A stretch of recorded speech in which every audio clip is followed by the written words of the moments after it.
Hello and welcome to the trade setup.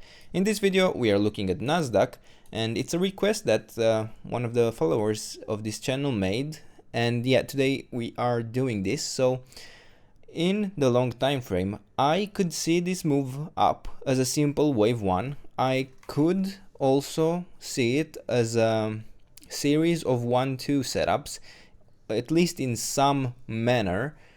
Maybe like 1 2 1 2 1 2 and then large 1 2, and then we would have started a very large third wave to the upside. And yeah, what we focus on and what we will focus on probably for very many years, probably even decades, to be honest, or possibly not necessarily, but it is this third wave, and we have within it a wave 1 up, a wave 2 down, and we may be finishing now the third wave of the third wave. It is possible it even already finished. I do think here in the shorter time frame we may have chances for yet another move to the upside in a last fifth wave. But yeah, before we get there, I see this and I count this as an impulse with a wave 1 up, a wave 2 down, a wave 3 up, a wave 4 down, and then the fifth wave. I could maybe count it slightly differently, where the third wave may be topped here and then the fourth wave bottom here, and then this is just a 5-wave move in the fifth wave, but doesn't really change much, to be honest. We are still tracking the same pattern, and we will in the end have the same support for this third wave of the third wave. And overall, if we already topped, I would say it is between 11,300 down to around $4,900. So going now in the shorter time frame, within this fifth wave that would complete the large third wave, I also count it as an impulse, of course, since the third wave I also see as an impulse. And within it I can say that maybe we had a wave 1 top here, a wave 2, a large third wave, and then the fourth, this capitulation that we had here, the small one relatively, and then the last push to the upside in the fifth wave. And within this fifth wave, and let me remove this, within this fifth wave I can count it as an impulse, and unfortunately yeah, we may have completed now this third wave to the upside.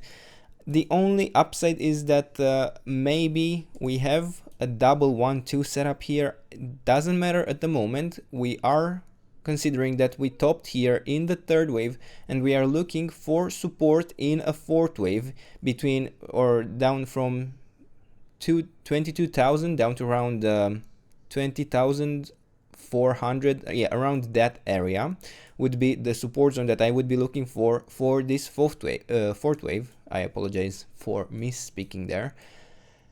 And yeah, if we find support here, push higher, complete the fifth wave, we can perhaps track another 4-5 pattern to complete the larger fifth wave, because yeah, as I said, we may have a double 1-2 1-2 setup here, but that will be a lot more risky than this setup right here. And overall, at the moment I don't see any high probability support zone above this, but I can provide you a small, very risky one in case we may be looking at some sort of a diagonal pattern in this third wave instead, and maybe we had a 1 2 3 here, and then we would now be in a fourth here, and then a small fifth before we actually bottom or complete the third wave up here, and then bottom in the fourth wave. But keep in mind, this is much higher risk. I will only provide it to you to be able to maybe find some opportunities and yeah, or at least start a small accumulation in this area. But keep in mind, this is a very high risk in my opinion, and I will even make it more transparent to make it more obvious.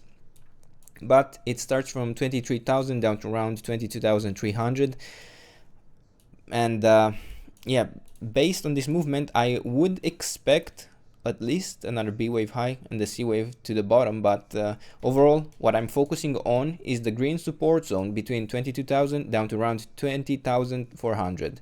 So these are the levels, this is the trade setup. I hope you enjoyed the video, and if you did, don't forget to subscribe and let me know what else you want me to cover, and I'll do my best to do that in the days and weeks ahead. Until then, I hope you have a nice day, and I hope to see you in the next video. Bye.